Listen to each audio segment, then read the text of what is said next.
창세기 26장 1절. 다 찾으셨죠? 제가 읽겠습니다.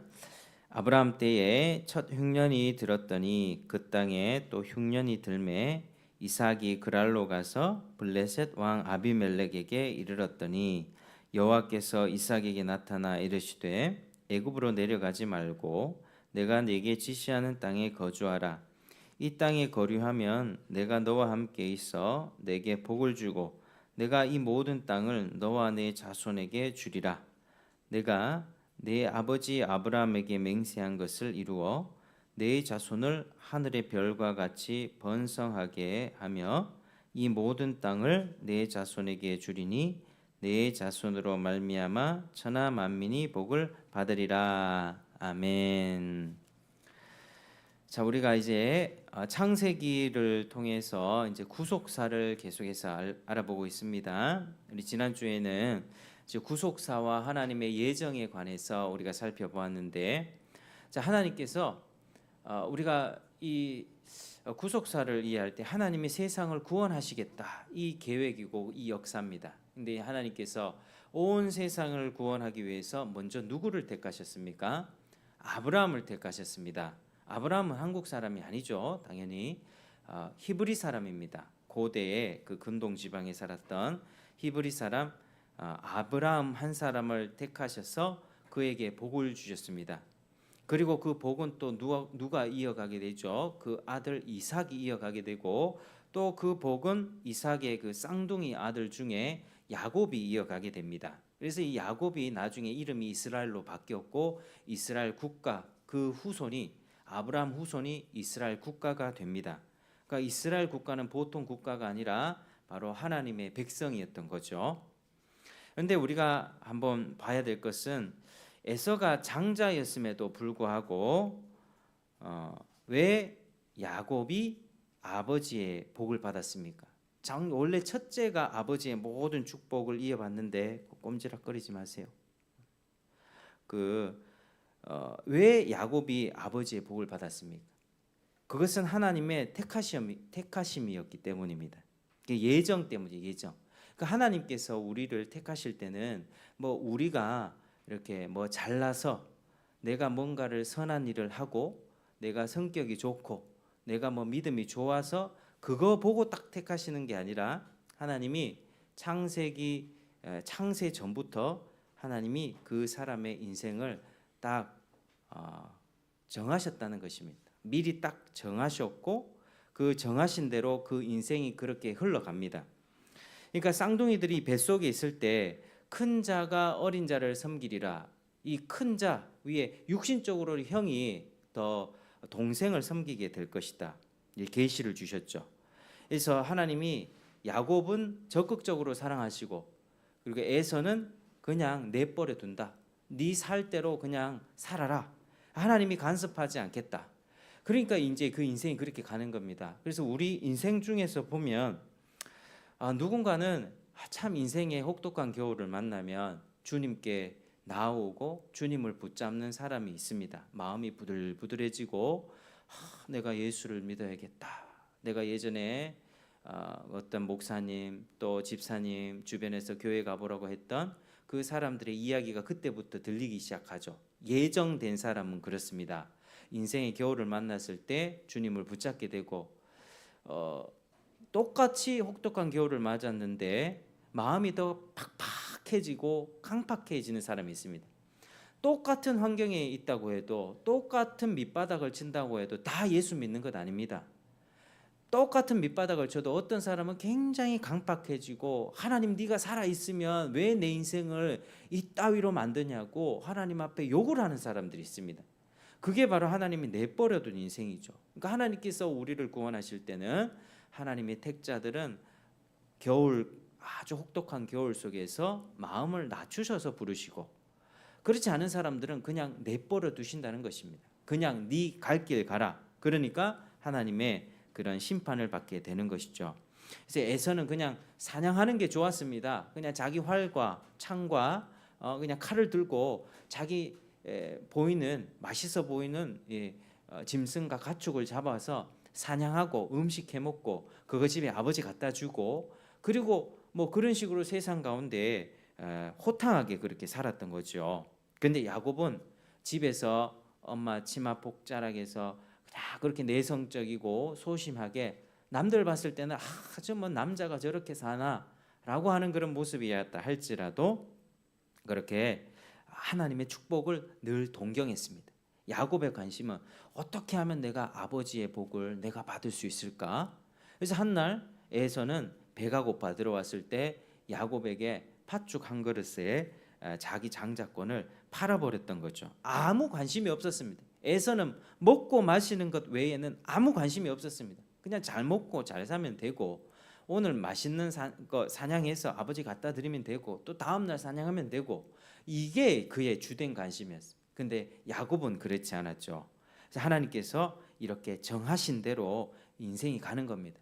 그 우리 인생이 지금 어디쯤 오셨습니까?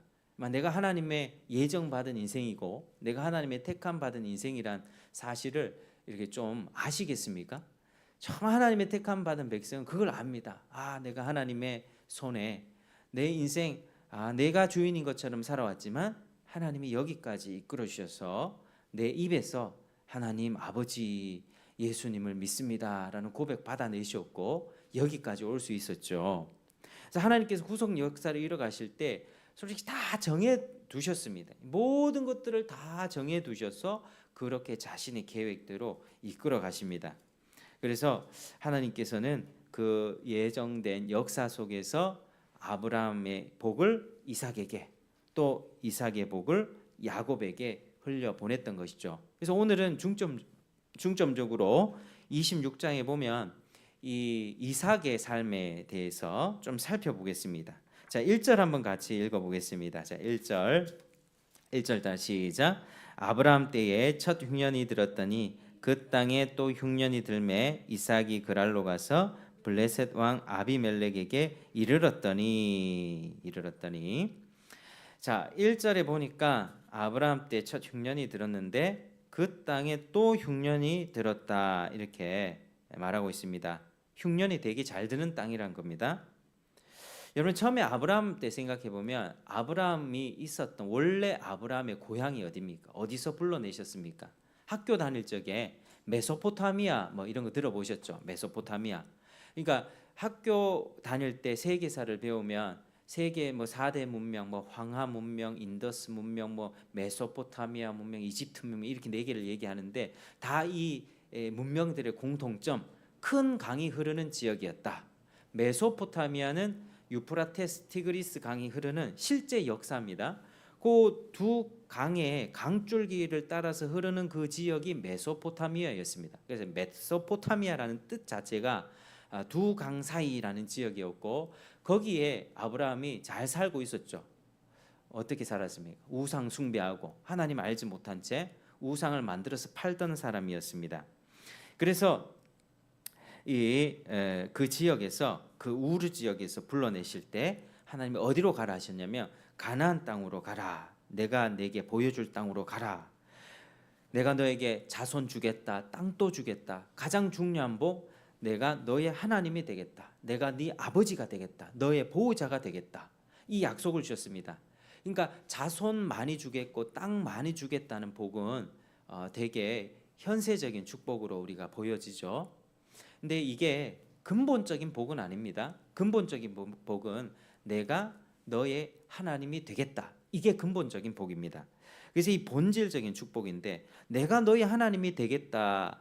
내가 너의 하나님이 되겠는데 이걸 도대체 어디에서 보여준다는 겁니까? 그 자손을 많게 해주시고 또 그 땅 가운데 그 자손을 살게 해주면서 그들이 하나님을 섬기게 하는 그 모습으로 보여주겠다고 한 거죠. 그러니까 땅 많이 주겠다, 자손 많이 주겠다. 이거는 배경입니다. 배경. 그 배경을 만들어준 다음에 내가 너의 하나님으로 네가 나를 섬기며 살게 될 것이다. 이 본질적 복을 주셨죠. 그래서 우리는 생각해 볼 때 가나안 땅이 되게 좋은 땅이라고 생각합니다. 가나안 땅, 약속의 땅. 교회 오래 다녔으면 이거 많이 들었을 텐데 약속의 땅, 가나안으로 가야지 이렇게 생각하는데 실제로 가나안 땅은요 굉장히 척박한 땅이었습니다. 산악지대가 많았고요. 이게 뭐 빈번한 강도 별로 없었습니다. 뭐 요단강이라고 이렇게 흐르긴 하는데 그게 별로 깊지도 않은 강이었죠. 그러니까 이 땅은 어떤 땅이냐? 비가 내리지 않으면 살아갈 수 없는 척박한 땅이었습니다. 하늘에서 비가 내려야 땅이 그 비를 흡수해야 농작물이 자랄 수 있는 땅. 그러니까 비는 누가 내려줍니까? 비는 하나님이 내려주셔야 되죠. 그러니까 뭐 다른 메소포타미아나 이집트 다른 문명에서는 옆에 강이 흐르고 있었기 때문에 굳이 뭐 하나님께 절을 하거나 뭐 이렇게 하지 않아도 강물을 퍼다가 농사를 지을 수 있었습니다. 그래서 농작물을 많이 수확할 수 있었죠. 근데 가나안 땅은 뭐 빈번한 강도 없었기 때문에 하늘에서 비가 내리지 않으면 그냥 굶어 죽는 겁니다. 생존에 문제가 생기는 그 땅. 그래서 하나님이 왜 하필 그 땅으로 가라 했냐? 아브라함 보고 하나님만 의지하라고 그 땅에 보낸 겁니다. 그렇게 척박한 환경으로 부르신 겁니다. 하나님 한 분만을 의지하면서 살라고 네가 생존에 문제가 생겼을 때 아주 먹을 것이 없고 입을 것이 없고 아주 어려운 일이 생겼을 때 하나님께 기도하면서 하나님의 도움을 받아 해결하면서 그렇게 살라고 그렇게 불러주셨던 것입니다. 그러니까 하나님이 우리를 동일합니다. 우리를 하나님의 자녀로 불러주실 때는 세상의 부요함으로 불러주신 것이 절대로 아닙니다. 교회 다니면 복 받지, 뭐 돈 많이 벌겠지, 잘 되겠지. 이거는요 아주 일부분에 불과해요. 하나님이 그런 복을 주실 수도 있고 안 줄 수도 있습니다. 근데 그걸 본질적으로 생각하는 게 잘못된 관점이란 거죠. 그걸 기복신앙이라고 합니다. 그렇게 예수 믿으면 내 몸도 고쳐지고 내 자식도 잘 되고 내 사업도 잘 풀리고 좀 잘 되겠지 하는 마음으로 그런 기대하는 마음으로 교회를 5년 10년 다녔습니다. 근데 풀리지가 않아요. 그러면 어떻게 되죠? 이 사람은 점점 하나님에 대해서 원망하게 됩니다. 그렇게 가르친 사람도 잘못 가르친 거죠.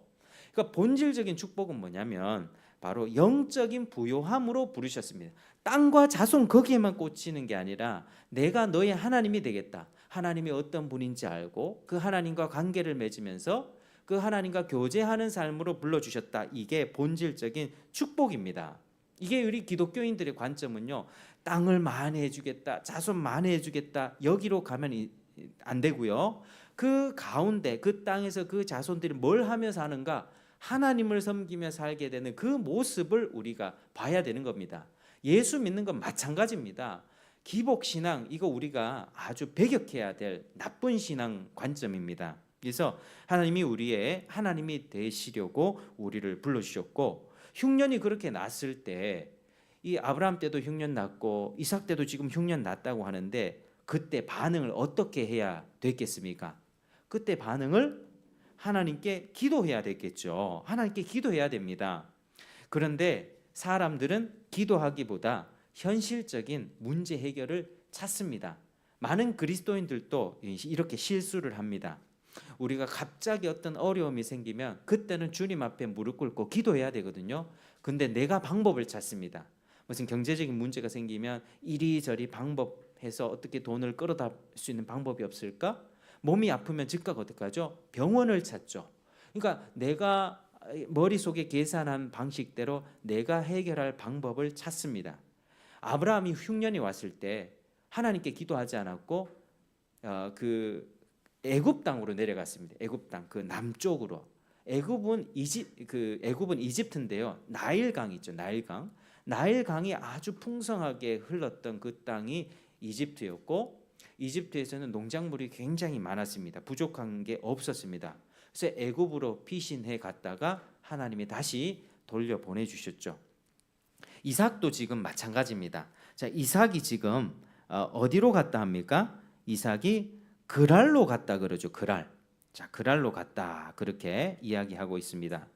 자, 그랄은 애굽으로 가는 그 길입니다. 가나안 땅 남쪽, 서쪽, 남서쪽 끝 지역.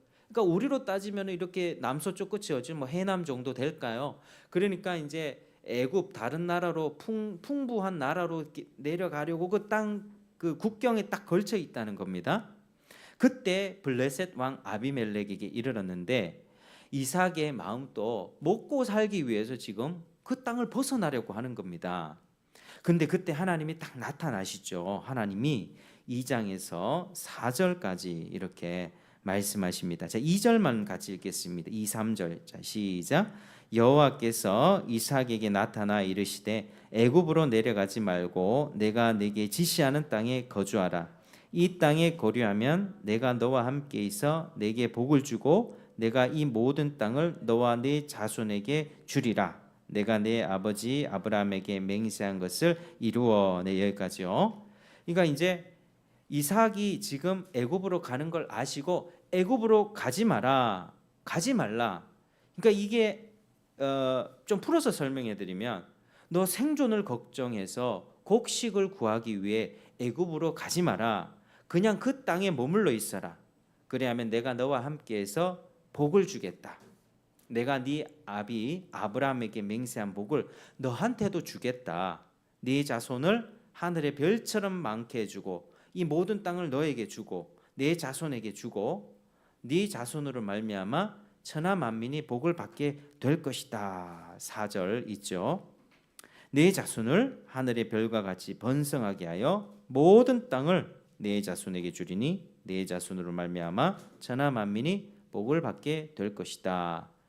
그러니까 지금 땅에 보이는 세상의 축복을 보지 말라는 겁니다. 지금 애굽 땅에는 곡식이 무럭무럭 자랍니다. 내가 열심히 노력만 하면 그 땅에서 먹을 것을 거둘 수 있습니다. 근데 하나님은 뭐라죠?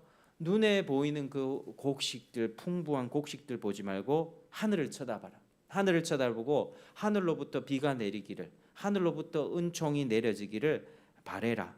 내가 너에게 복을 내려주겠다. 이게 하나님의 말씀이었습니다. 결국 하나님은 이삭에게 먹고 살 걱정하지 말고 나를 신뢰해라. 하나님을 신뢰해라. 결국 비를 내려주시고 그 비 가운데 농작물을 수확할 수 있게 하시는 분이 하나님이다. 이걸 가르쳐 주신 것이죠. 여러분, 신앙생활에서 필요한 게 바로 이런 부분입니다. 신앙생활은 내가 원하는 거 주세요. 내 지금 당장 필요한데 이거 주세요. 이거 아닙니다. 이거 아니고 하나님을 신뢰하는 겁니다. 내가 당장 이거 필요하지만 하나님께 기도했는데 하나님이 안 주세요. 그래도 하나님을 신뢰하는 겁니다. 신앙생활은 절대적으로 하나님의 신뢰하는 것입니다. 우리의 생명은 내 눈에 보이는 땅의 축복, 병원에서 내 병을 다 고쳐주는 것도 아니고 내 직장이 나를 다 먹여 살리는 것도 아니고 이게 아니라요. 하나님이 나를 먹여 살리고 하나님이 내게 생사복을 주신다라고 하는 사실입니다. 그래서 하늘로부터 우리의 모든 생명을 유지하는 그 복이 하늘로부터 온다라는 것입니다. 사람들은 보통 어떻게 삽니까? 자기 먹을 것 때문에 살죠. 먹을 것, 입을 것, 마실 것. 내가 생존 때문에 또 이사를 가기도 하고 직장을 바꿔보기도 하고 또 투잡도 띱니다. 또 불의한 돈, 피 묻은 돈도 만지기도 하고 또 사기도 치고 죄도 짓고 그렇게 삽니다. 그런데 하나님은 자기가 선택한 백성들에게 너희는 그렇게 살면 안 된다. 먹고 살 걱정 다 내게 맡겨라. 자신을 신뢰하면서 네가 손해를 봐도 정직하게 하나님을 따르라 이렇게 말씀을 합니다. 세상 사람들이 사는 기준하고 예수 믿는 사람들 기준하고 다른 거죠.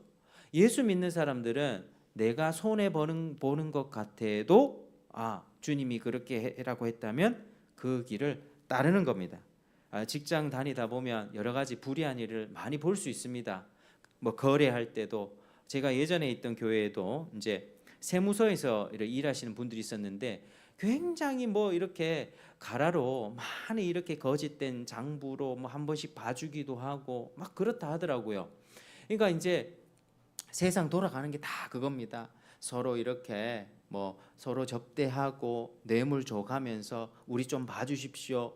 이제 세상은 다 그래 돌아가죠. 그런데 다 그렇게 살아야 살 것 같지만 하나님의 백성들은 그거 똑같이 그렇게 살지 마라. 네가 조금 손해 보는 것 같은 느낌이 들지 아니야. 내가 네 인생 책임져 줄 거니까 너 나만 믿고 따라와. 우리 주님이 그렇게 말씀하십니다.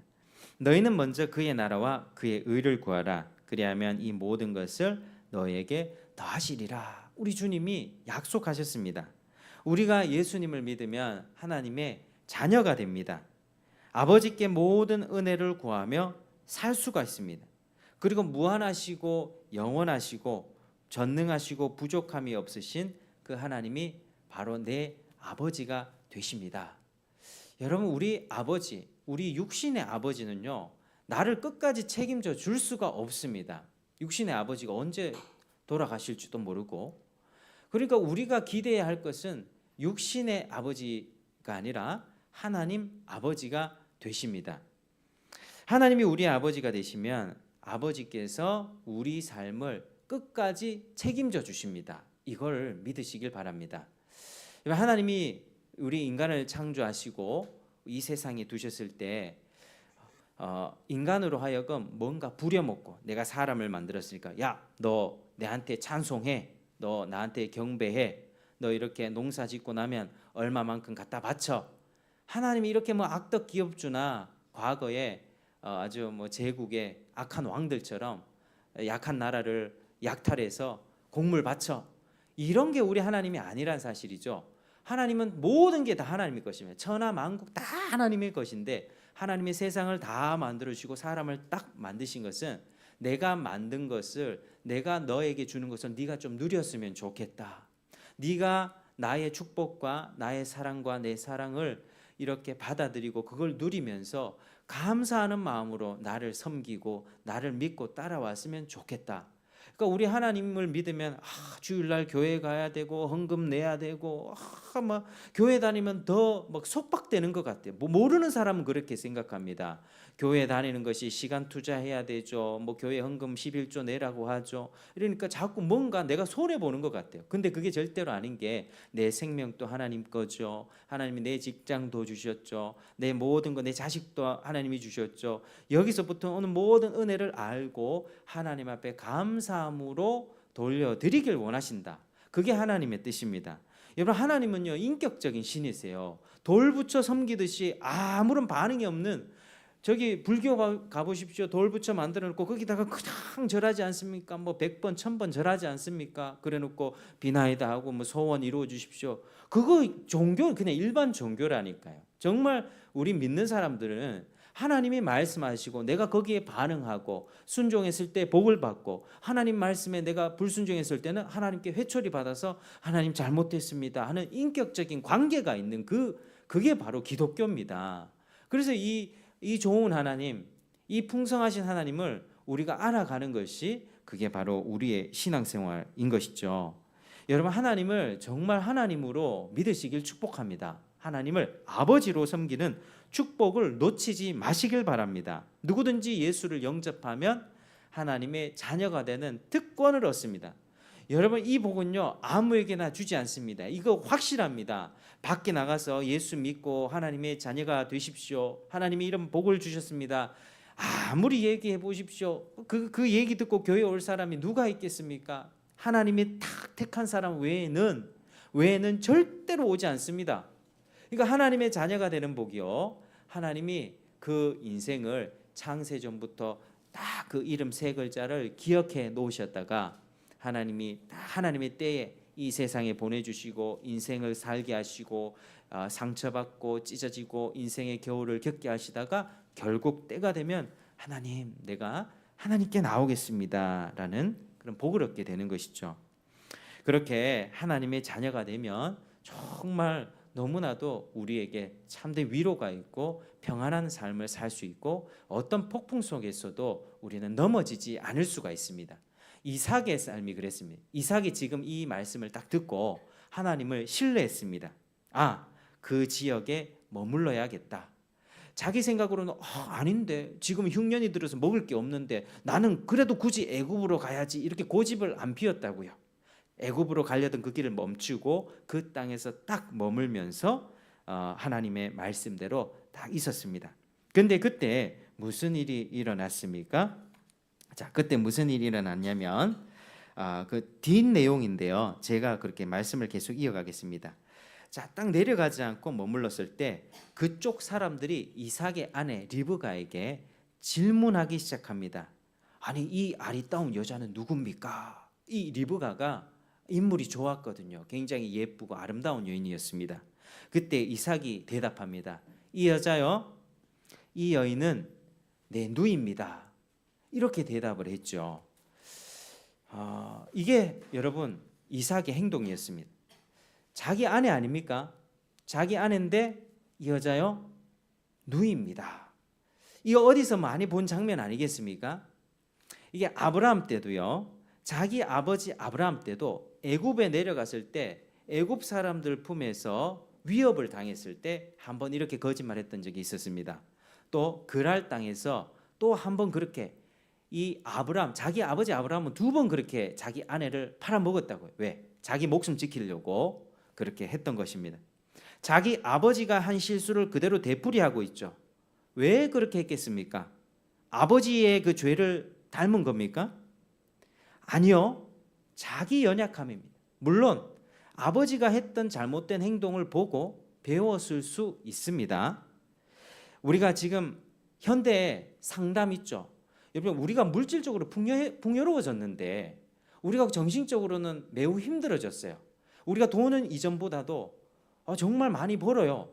뭐 3만 불 시대 뭐 열렸잖아요. 많이 버는데 그 많이 번 돈을 가지고 놀고 먹고 또 집안에 물건도 넘쳐나잖아요.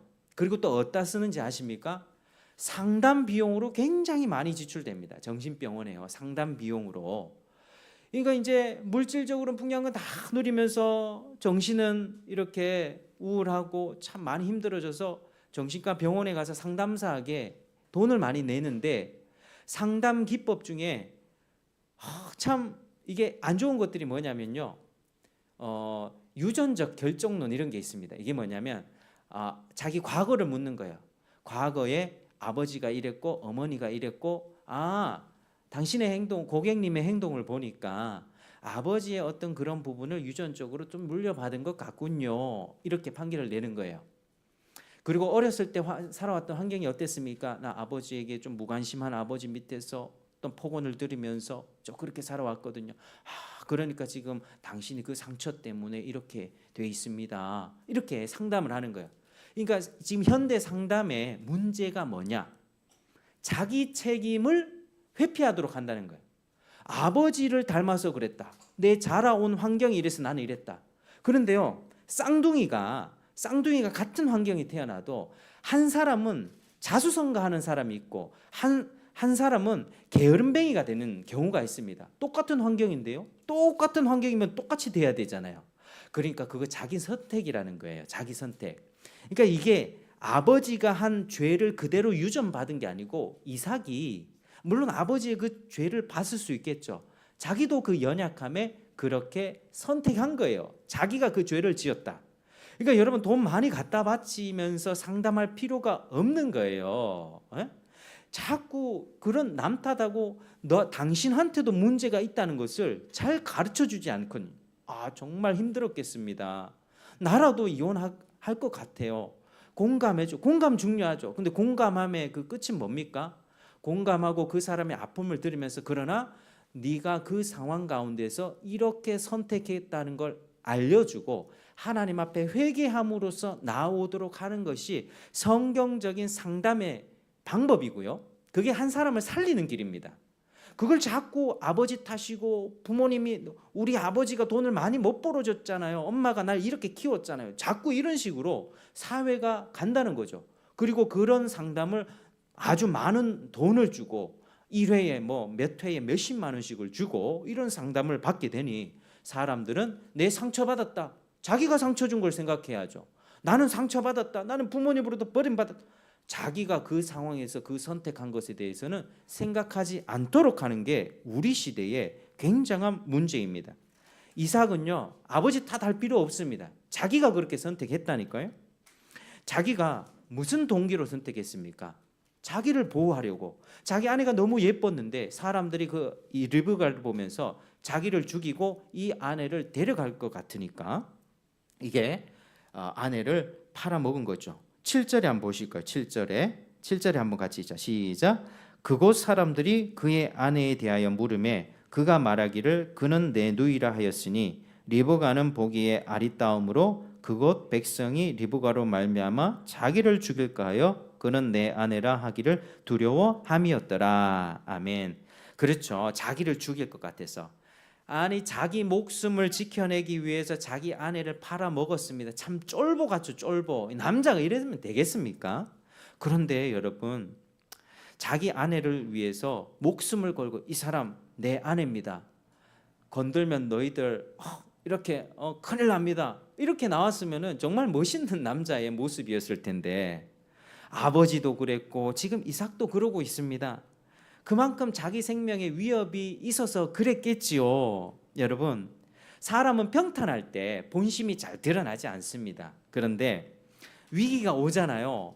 인생의 혹독한 위기가 싹 몰아치고 오잖아요. 그때 자기 본심이 드러납니다, 여러분. 사람들 그 전에는 이런 일이 없었잖아요. 그냥 근데 흉년 만나고 그 땅에서 이제 지내라고 하니까 있다 보니까 그 사람들 가운데 둘러싸여 있으면서 위협을 느끼고 그렇게 살았던 것입니다. 그렇게 행동했던 것입니다. 자기를 지키기 위해서 아내를 팔아먹었다. 우리가 이런 장면 보면서 이삭 말이야, 남자가 이래 쫄보같이 이러면 되겠나, 우리가 이럴 수 있는데 이 모습이 바로 내 모습이다. 우리는 그거를 한번 생각해 봐야만 합니다. 우리가 이 이삭의 모습을 봤을 때 이삭이 아내를 굉장히 사랑했거든요. 한번 보실까요? 제가 먼저 말씀드리면 이삭의 아버지가 아브라함이었죠.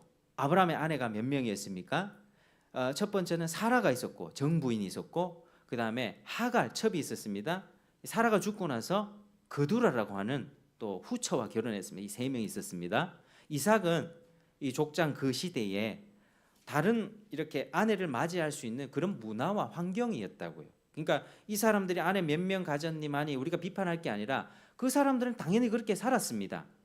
그러니까 이 아내를 2명, 3명 해도 아무 문제가 없을 그때였는데 이삭은 리브가 외에 다른 아내를 맞이한 적이 없어요. 일편단심 리브가였습니다. 이삭의 마음은 아주 올곧았습니다. 그리고 이삭의 아들이었던 야곱도요, 나중에 4명의 아내를 맡게 되거든요. 아니 그 문화가 그랬다니까요. 그 문화는 우리 조선시대에도 정부인이 있었고 첩이 있었고 아들 못 낳으면 첩을 둬가지고 아들 낳고 이렇게 했잖아요. 그게 그 문화였다니까. 옛날이었으니까 그게 얼마나 심했겠어요. 그러니까 하나님 또 그런 죄악된 문화를 용인하면서 이 사람들을 끌어오셨던 건데 그 3명만 당장 비교해봐도 이삭은 리브가 말고는 다른 여인, 너 당신 예쁘니까 내 2번째 부인하시오, 이게 없었다니까요. 정말 사랑했던 사람입니다. 그러니까 그리고 자주 안아주고 자주 껴안아주고 했었던 사람이 이삭이라고. 부부간에 자주 껴안아주고 자주 안아주십니까? 자주 이렇게 도닥여주고 이렇게 하십니까? 이 세월이 지나가다 보면 이제 점점 말도 잘 안 하고 뭐 이렇게 터치도 잘 안 하고 이렇게 살죠, 우리가. 그런데 이삭이요, 지금 그 시대 속에서도 굉장히 아내를 안아주는 사람이었다. 자, 8절 한번 읽어볼까요? 자, 8절. 자, 시작. 이삭이 거기 오래 거주하였더니 이삭이 그 아내 리브가를 껴안은 것을 블레셋 왕 아비멜렉이 창으로 내다본지라. 자, 저는 이거 보면 참 웃겼던 게 이제 그것도 창문에서 이렇게 껴안았던 것 같아요. 이렇게. 그리고 아비멜렉이 이삭과 리브가의 집을 유심히 봤던 것 같아요. 그래서 이렇게 이삭이 오늘 또 리브가를 껴안으면서 당신 오늘 수고했어요, 힘들었죠. 아니 얼마나 좋은 남편의 모습입니까? 이런 이삭이었다고요. 근데 이제 아비멜렉이 그걸 딱 봤다는 거예요. 그러니까 이게 이삭이 아내를 사랑하지 않아서 딱 그 순간에 이 사람 내 아내 아닙니다, 내 누나입니다 얘기했던 게 아니고 진짜 사랑하고 평소 때는 아껴주고 안아주고 우리 경상도 남자들 나이 들면은 안아주고 좋은 말 해주고 안 했는데, 그런데 정말 그런 어떤 분위기 속에서도 아내를 정말 사랑하고 아껴줬던 사람이 바로 이삭이었죠. 자기 목숨의 위협을 느꼈으니까. 참 안타까운 일이죠. 리브가의 입장에서도 상처를 크게 받았을 겁니다. 여러분, 우리가 이것을 보면서 사람들이 어떤 동기로 사는지를 좀 알아야 됩니다. 겉의 행동만 보지 마시고요. 겉의 행동만 보면 니는 나쁜 행동이 있으니까 나쁜 놈, 니는 좋은 행동이 있으니까 착한 사람, 이렇게 판결하시면 안 되고 우리가 볼 때 그 마음을 볼 수 있어야 됩니다. 마음을. 아무리 내게 하찮은 물건을 갖다 주는 그 선물을 누가 뭐 이상한 선물을 준다 해도 그 선물을 주는 사람의 마음을 알아야겠죠. 이 사람이 나를 생각하는구나. 그런데 우리가 마음을 되돌아봤을 때 기본적으로 우리 마음이요, 나밖에 모른다는 거예요. 기본적으로 자기를 지키려고 하는 동기로 살아간다는 겁니다. 이타심 없이요. 평소 때는 잘 드러나지 않는데 자기 생명 지키고 자기 자존심 지키고 자기 명예 지키고 자기 돈을 지키려고 그렇게 살아갑니다. 심지어 상대를 배려하지 않죠. 내가 성질나면 쏟아붓는 게 우리 사람이에요. 내가 성질나면 눈에 보이지 않는 게 우리 인간들의 모습이라는 거야. 나도 그렇고 너도 그렇고 우리 모두가 그런 모습들이 있습니다. 상처를 주면 한 대 맞으면 2대 돌려줘야 돼. 성경에 보면요, 눈에는 눈, 이에는 이로 갚아라. 굉장히 살벌한 말 같이 느껴지죠. 왜 하나님이 그 법을 주셨는지 아십니까? 눈에는 눈 한 대 딱 맞잖아요. 그럼 네 이리 와. 내 두 눈 이렇게 내가 두 눈을 멍들게 할 거야. 한 대 맞으면 2대, 3대, 4대 돌려주는 게 인간의 습성이기 때문에 하나님이 눈에는 눈만 건드려라, 이에는 이빨만 건드려라. 동해보복법, 딱 자기가 받은 대로만 갚아주도록 하나님이 사람의 죄성을 딱 스탑시킨 게 눈에는 눈, 이에는 이라는 법입니다. 근데 눈에는 눈, 이에는 이 하면서 우리는 어떻게 사용합니까? 복수의 칼날을 가는 식으로 눈에는 눈이고 이에는 이지, 가만두지 않겠다, 이렇게 얘기하는데 사실은 그 하나님의 자비의 법이죠. 너무나도 살벌한 인생사에서 한 대 맞으면 10대로 갚아줘야 되고, 내 자식이 죽으면 그 가족 전체를 복수해야 되는 그 피해 복수극이 벌어지는 인생사 속에서 그만해라, 그 정도 해라, 딱 선을 그어준 게 눈에는 눈, 이에는 이입니다. 여러분, 성경의 말씀을 우리가 맥락하에서 읽어보면 하나님이 얼마나 공의롭고 자비로운지 너무나도 잘 알 수 있는 것입니다. 사람들은요, 자기 사랑으로 가득 찬 존재입니다. 한번 따라 하시겠습니다. 나는 자기 사랑으로 가득 차 있습니다. 시작. 나는 자기 사랑으로 가득 차 있습니다. 여러분, 이렇게 겉으로 봤을 때 우리 성도님들, 여기 앉아 계신 분들은 너무나도 괜찮은 분들이에요. 제가 누누이 얘기하지만 인간적으로 봤을 때는 정말 우리 어머님, 아버님, 우리 집사님들, 참 우리 성도님들처럼 너무 귀한 분들이 없어요. 그런데 하나님의 기준 앞에서 볼 때 우리 마음을 돌아보면 내가 얼마나 자기를 사랑하고 나를 보호하려는 자기 보호 동기로 살아가고 있는가, 이걸 봐야 된다니까요. 위기의 순간에 딱 드러나게 되죠. 진실되게 리브가를 사랑하고 아껴주는 사람이었지만 내 목숨이 위협을 받으니까 이 여자 내 여자 아닙니다. 우리 누나입니다. 팔아버렸죠. 한 가지의 신약에 오면 베드로 있습니다. 베드로가요, 진실로 예수님을 사랑했습니다. 12명 중에, 나는 12명 중에서 내가 제일 주님 사랑해. 그러니까 우리 주님이 너희들이 다 나를 버릴 거야. 베드로가 화가 나기 시작했어요. 아니 주님, 어떻게 그런 말씀을 하십니까? 다른 사람들 여기 11명 다 주를 버려도 저는 주님을 죽기까지 따르겠습니다. 호언장담을 했거든요. 근데 실상 어떻게 됐습니까? 작은 여종, 계집 여종이, 주님은 이미 붙들려 갔고요, 작은 여종, 그 계집 같은 10대 한 중반 초반 된 그 어떤 여자애가 저 사람 예수와 함께 같은 편입니다 라고 고발을 했을 때 베드로가 나 말이야? 나 예수 몰라. 3번이나 부인을 해버렸다. 주님을 팔고 말았습니다. 여러분, 그게 인간이라는 거예요. 자기가 누구를 진실되게 사랑해도 그 사랑을 지킬 힘이 내한테는 없다는 것입니다. 반대로 나를 지키기 위해서는 뭐라도 할 수 있는 게 인간이다. 이 인간의 한계입니다. 여러분, 일제시대 때 아주 일본 사람들이 마루타 고문을 했던 적이 있었습니다. 731 부대 들어보셨습니까? 아주 사람을 가지고 잔인하게 실험을 했던 실험이 있었는데 그 중에 모성애 실험이 있습니다. 모성애. 엄마, 자녀를 향한 엄마의 사랑이 어떠한가. 철판이 깔린 방 안에다가 엄마와 아이를 같이 둡니다. 그리고 그 철판의 밑에다가 불을 떼기 시작하죠. 그리고 불 온도가 점점 올라갑니다. 30도, 40도, 50도. 점점 올라갈 때 방바닥이 뜨거워지면서 아이를 안고 있는 엄마는 발바닥의 통증을 느끼면서도 아이를 안고 있습니다. 근데 온도가 점점 더 올라가기 시작합니다. 50도, 60도, 70도, 발바닥에 화상이 생기기 시작하고 발바닥이 터지기 시작합니다. 그리고 나서 온도가 90도, 100도, 어느 순간 엄마의 행동은 어떻게 되는지 아십니까? 엄마가 아이를 내려두고 그 아이 위에 올라가서 자기의 통증을 이렇게 제거하기 위해서 그런 행동을 했다. 이게 그 인간의 한계를 보여준 실험이죠.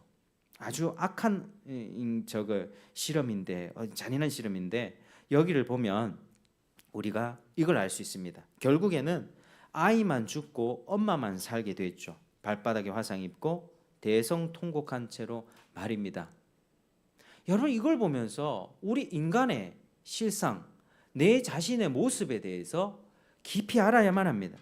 인간의 사랑 중에 모성애보다 큰 사랑이 어디 있겠습니까? 인간의 사랑이, 모성 엄마의 사랑이 가장 위대하다고 볼 수 있는데, 어미의 사랑도 자기의 극한 고통 앞에서는 무너지고 마는 것입니다. 여러분, 자기 보호, 자기 사랑이라고 하는 것은 우리 안에 깊이 뿌리 박혀 있습니다. 이게 문제예요, 문제. 결혼해서 살다 보면 이내 아내들이 하는 말이 있죠. 당신 변했다. 남편 보고. 당신 그렇게 내 좋아하면서 쫓아다닐 때는 언제더니 당신 변했다. 그때 남편은 어떻게 얘기합니까? 내가 변한 게 아니고 그때 내가 제정신이 아니었다. 이렇게 얘기하죠. 이제 원래 내 모습으로 돌아온 거야. 그때 내가 제정신이 아니었지. 아이고, 이렇게 막 얘기합니다. 근데 실제로 우리가 연애할 때 어떻습니까? 콩깍지가 씌지 않습니까? 그 실제로 그래요. 실제로 연애하면 그 사람밖에 보이지 않습니다. 많은 사람이 있는데 그 사람 보이고요. 이 사진을 봐도 그 사람이 제일 예뻐 보입니다. 다른 친구들한테 보여주면 정말 예쁘지 보여주면 뭐 이렇게 하거든요. 근데 내가 볼 때는 너무 예쁘거든요. 근데 실제로 연애할 때는 뇌에서 도파민이라는 호르몬이 발생하게 되면서 정말 그 사람밖에 보이지 않는 이 콩깍지가 씌게 됩니다. 정말 제정신이 아니라는 거죠. 그러니까 제가 말씀드리고자 하는 것은 우리가 사람이라는 존재를 좀 알아야 됩니다. 그 사람의 행동만 보고 판단할 것이 아니라, 그래야지 우리가 순진하지 않을 수 있고 또 어떤 일이 일어났을 때 잘 대처할 수 있습니다. 사람에게 과대한 기대를 걸지 않을 수가 있어요. 상처도 좀 덜 받게 됩니다. 그 사람을 다 믿어가지고 속아 넘어가고 자기를 왜 배신했느니, 하늘의 별도 따준다고 하지 않았느니, 영원히 사랑한다고 하지 않았냐, 원망과 불평 속에서 인생을 낭비하지 않게 돼요. 사람의 실상을 알면요. 그 사람이 아무리 꿀발린 말을 하면서 막 칭찬을 하고 내 너밖에 없어야 돼, 그 말을 다 믿으면 안 된다니까요. 그렇다고 뭐 인간관계를 뭐 그렇게 하라는 소리는 아니고요.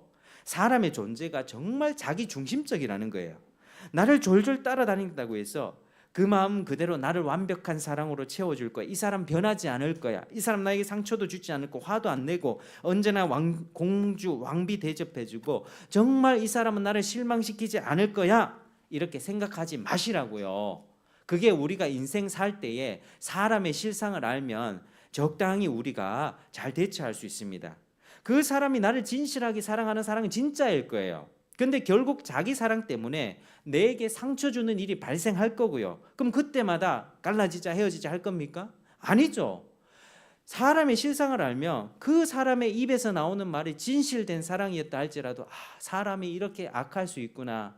우리가 그러면서 그 관계를 하나님 안에서 잘 극복하기 위한 그 다음 단계를 시도하게 됩니다.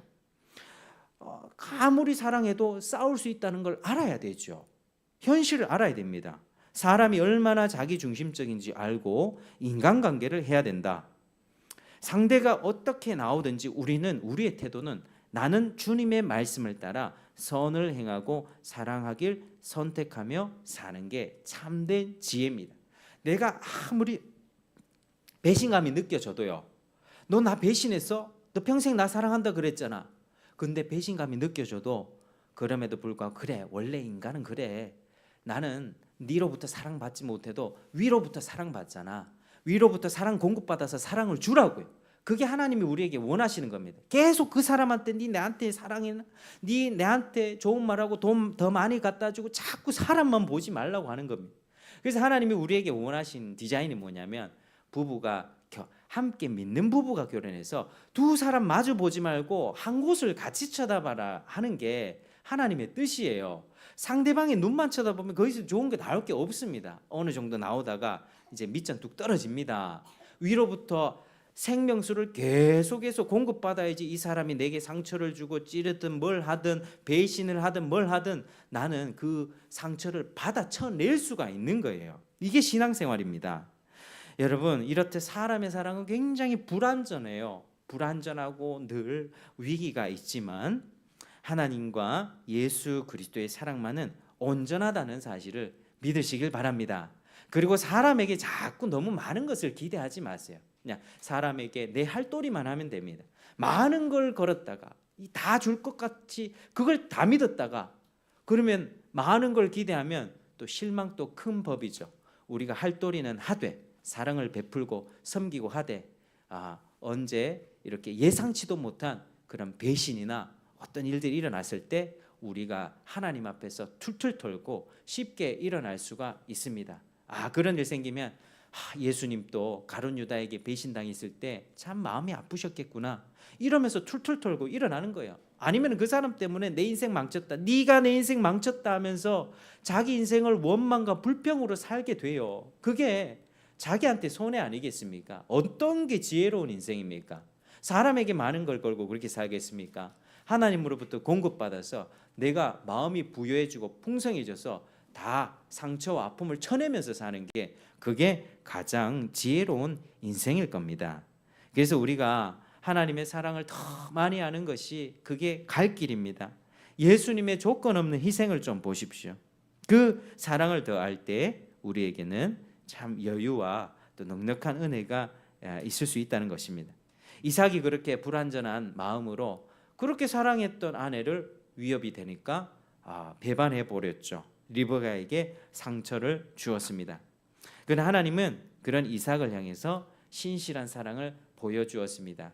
이삭은 자기가 사랑하는 그 아내를 지키지 못했지만 하나님은 이삭을 지켜주셨습니다. 그게 사랑과 하나님의 대비되는 모습이죠. 이때 아비멜렉이 이삭을 딱 쳐다보는 거예요. 이삭이 자기 아내를 다 껴안고 있는 모습을 창가로 딱 보면서 깜짝 놀라서 아비멜렉이 화를 냅니다.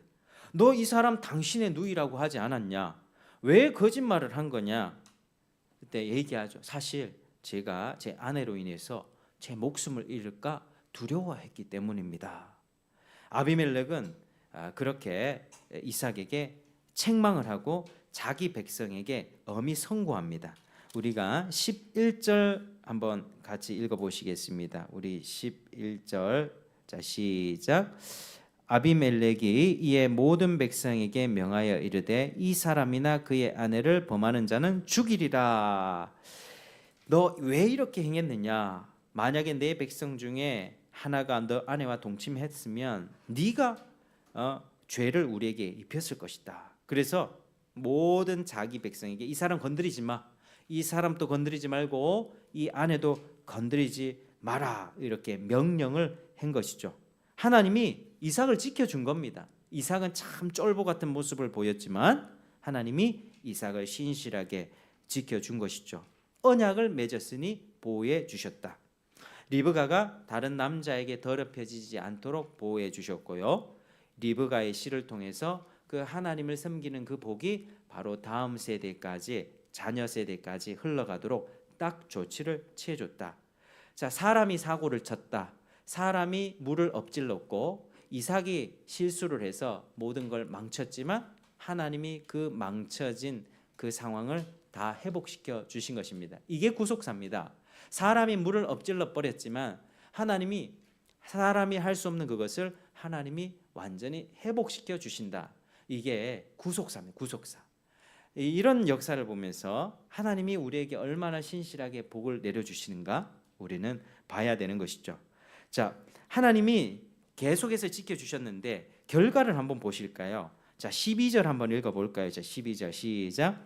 이삭이 그 땅에서 농사하여 그해 100배나 얻었고 여호와께서 복을 주심으로 아멘. 자, 그 땅에서 하나님이 그 땅 떠나지 마 했죠. 그 땅에서 농사를 지었다는 겁니다. 그 해에 몇 배를 얻었다? 100배 얻었다. 100배.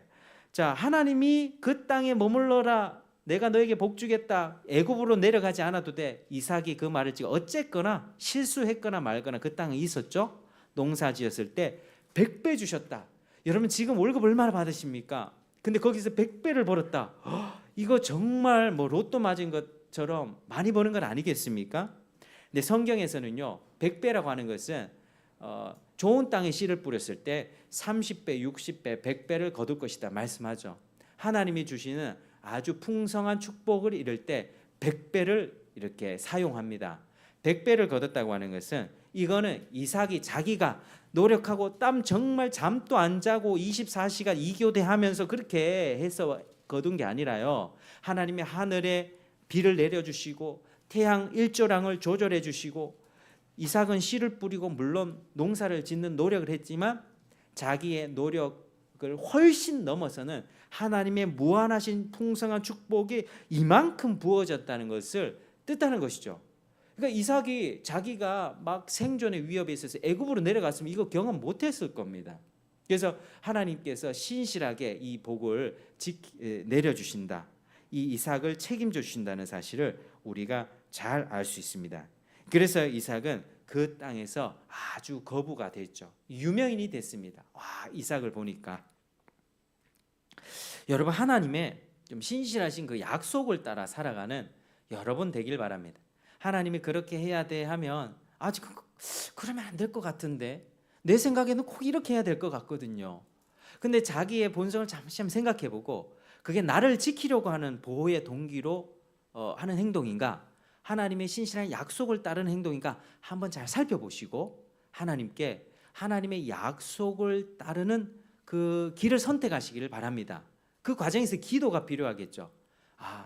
하나님께 기도하면 내가 손해보는 것 같지만, 억울한 것 같지만 결국에는 이런 100배의 축복, 다른 사람은 절대로 생전에 한 번도 경험할 수 없는 축복을 이삭은 젊은 날에 경험하게 된 것입니다. 그래서 하나님이 신실하신 분임을 알게 되었죠. 근데 하나님의 축복이 막 부어지는데 정말 좋잖아요. 이때 문제가 또 생깁니다. 이삭이 부자가 되니까요, 주변 사람들이 시기 질투하는 거예요. 야, 우리랑 같은 땅에서 농사하는데 저 집만 100배나 거두고 우리는 뭔데, 이러면서 주변 사람들이 막 시비를 걸기 시작하는 거예요. 아비멜렉이 주변 사람들이 우물을 막 막아버립니다. 우물을 막 막아. 근데 우물을 막아도 소망은 있죠. 왜? 물이 밑에서 퍼는 게 아니라 하나님이 위에서 부어주시니까. 밑에서 올라오는 물을 다 막아도요, 하나님이 부어주시면 그 되는 겁니다. 그래서 아비멜렉도 왕도 네가 강성해졌으니까 이제 이 땅을 떠나라, 이렇게 얘기합니다. 쫓겨나죠. 그래서 이삭은 다른 곳으로 떠나 또 우물을 팝니다. 우물을 뺏겼기 때문에 우물을 팝니다. 그랄 목자들이 그 우물을 또 빼앗아 버립니다. 그리고 또 다른 우물을 파요. 그런데 또 빼앗겨요. 그래서 다시 팝니다. 이렇게 3번이나 그게 반복되었는데요, 그제서야 대적들의 공격이 그쳐졌습니다.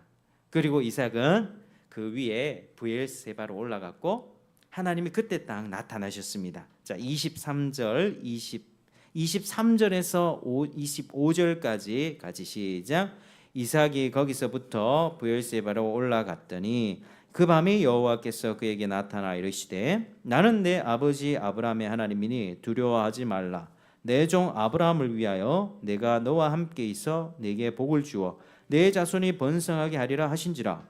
이삭이 그곳에 제단을 쌓고 여호와의 이름을 부르며 거기 장막을 쳤더니 이삭의 종들이 거기서도 우물을 팠더라. 아멘. 자, 이제 브엘세바로 올라가서 이제 하나님의 약속을 또 듣습니다. 약속을 그때 내가 네 아버지 아브라함을 위하여 내가 너와 함께 있어 네게 복을 줄 것이다. 아브라함의 복을 네가 이어가게 될 것이다. 두려워하지 말라. 세상 주변에 사람들이 공격하고 시기하고 질투해도 두려워하지 마라. 그럴 이유 하나도 없다. 그러면서 하나님을 경배하고 높이는 예배자가 되었다. 25절에 제단을 쌓고 여호와의 이름을 불렀다. 이게 예배자입니다. 예배자가 하나님이 나에게 행하셨던 기적과 은혜와 축복에 감사하면서 하나님께 내 것을 희생하는 게 그게 예배란 거죠. 그러니까 이 예배는 희생이 있는 겁니다. 예배는 하나님이 어떤 분인지 먼저 아는 거예요. 아무런 하나님에 대해서 아무런 것 알지 못한 채 여기 앉아 있는 게 예배가 아니라요. 하나님이 어떤 분이고 나를 위해서 뭘 행하셨고 나같이 지옥 갈 인간을 위해서 예수님을 보내주셨고 이런 하나님의 축복과 은혜를 내가 안 다음에 그 은혜에 감사하는 반응으로 이 시간 주일이라는 시간을 내가 내고 그리고 나의 물질과 재정을 하나님께 드리면서 하나님 앞에 희생하며 나오는 게 그게 예배라고 하는 거예요. 그리고 내 것을 손해 보면서 이 주일 한 날은 직장이나 다른 중요한 일이 있다 할지라도 아주 경조사나 어떤 중요한 일이 있다 할지라도 하나님 앞에서 예배를 지키는 것이 그게 내가 하나님 앞에 받은 은혜에 보답하는 삶이 바로 이것입니다. 그게 예배라고 하는 것이죠. 자, 오늘 말씀을 이제 맺겠습니다. 자, 하나님의 택하심과 약속을 받았다는 것은 이 세상에서 잘 되는 것, 형통을 의미하지 않습니다. 이삭 흉년 만났습니다. 또 그 지역의 사람들로부터 아내를 빼앗길 뻔한 위협도 생겼습니다. 그리고 그 환경 속에서 자기의 더러운 민낯, 아주 못된 민낯이 다 드러났죠. 아내를 팔아먹으려는. 그러니까 꼬이고 또 안 되고 이런 일들이 있을 수 있습니다. 하나님이 우리를 부르셨다는 것은요, 세상의 부유함으로 부르신 것 아닙니다. 너 예수 믿어, 그럼 너에게 돈도 줄게, 물질도 줄게, 다 잘되게 해줄게. 이거 하나님이 약속해 준 적 한 번도 없습니다. 이 땅에서 우리는요, 예수 믿다가도요 쫄딱 망할 수가 있다는 사실을 기억하셔야만 합니다. 예수 잘 믿어서 복 받았네, 자꾸 이런 메시지만 우리 가거든요. 간증 보십시오. 내가 막 예수 잘 믿어서 다 잘 됐다, 사업 잘 풀렸다. 다니엘 기도의 간증 보면은 다 성공 이야기. 그러면 지금 또 예수 잘 믿는데 시장 한켠에서 고등어 파는 그 신실한 권사님, 그분은 어떻게 얘기할 건데요? 정말 예수님을 잘 믿었는데 너무 안 풀려서 시장 한켠에서 하루하루 먹고 사는 그 불쌍한 어르신들에 대해서는 우리가 어떻게 얘기를 할 거냐고요. 그러니까 기복신앙 이거 버려야 된다는 것입니다.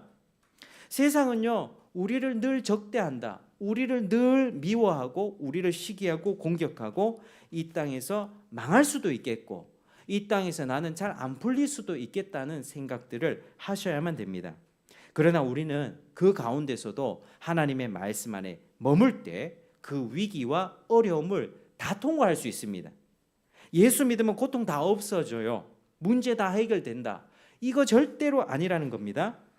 어려움이 올 수 있고 손해가 있을 수 있고 피곤할 수 있고요, 입이 부르틀 수 있고 눈물을 흘려야 될 때가 있을 수 있습니다. 그러나 그 가운데서, 그 절망과 낙심 가운데서 나를 사랑하시는 그 하나님을 눈으로 뵙게 되는 거예요. 전에는 귀로도 잘 안 들렸던 하나님이 이제는 마음으로, 눈으로 보게 되는 그 축복이 신앙생활의 축복입니다. 이게 본질적인 축복이에요.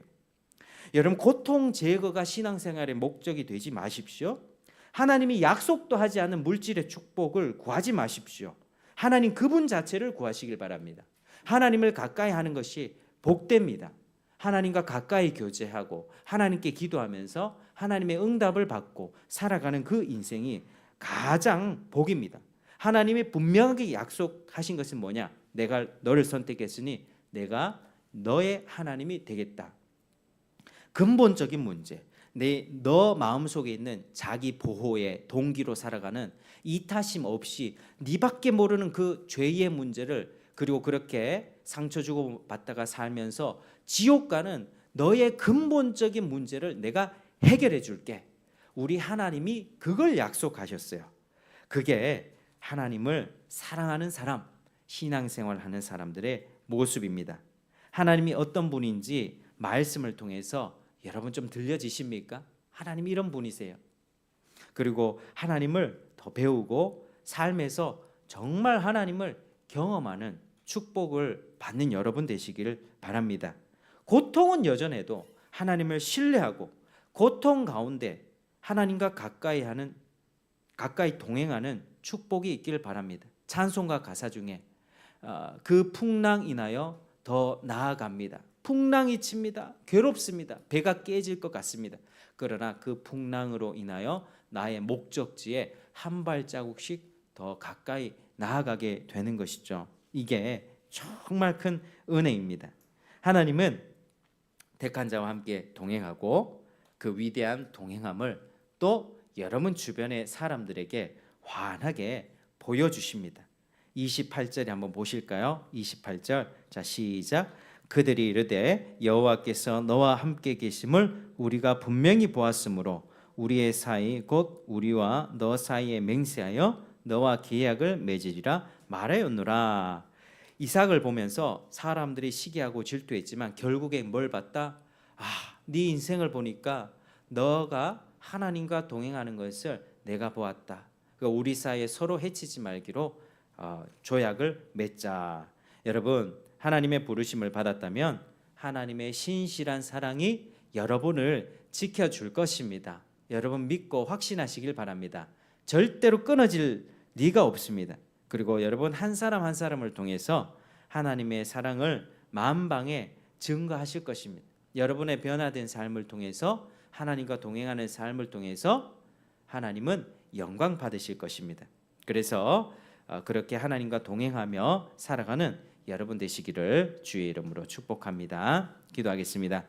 하나님 아버지 감사드립니다. 오늘 이 말씀을 통하여서 이삭의 생애 가운데 역사하신 하나님, 그리고 이삭의 생애 가운데 위기와 어려움이 있었지만 이삭은 실수하고 또 남자답지 못한 모습도 보였지만 그러나 하나님이 끝까지 지켜주셔서 그의 인생을 예배자로 세워주시고 또 하나님과 동행하는 그 참된 인생을 경험하게 해주셔서 감사드립니다. 하나님, 우리도 그런 인생 되게 하시고 나를 보호하고 지키며 사는 인생이 아니라 하나님으로부터 풍성한 은혜를 공급받아서 상대방을 섬기며 사랑하며 살아가는 저희가 될 수 있도록 도와주시옵소서. 예수님 이름으로 기도드립니다. 아멘.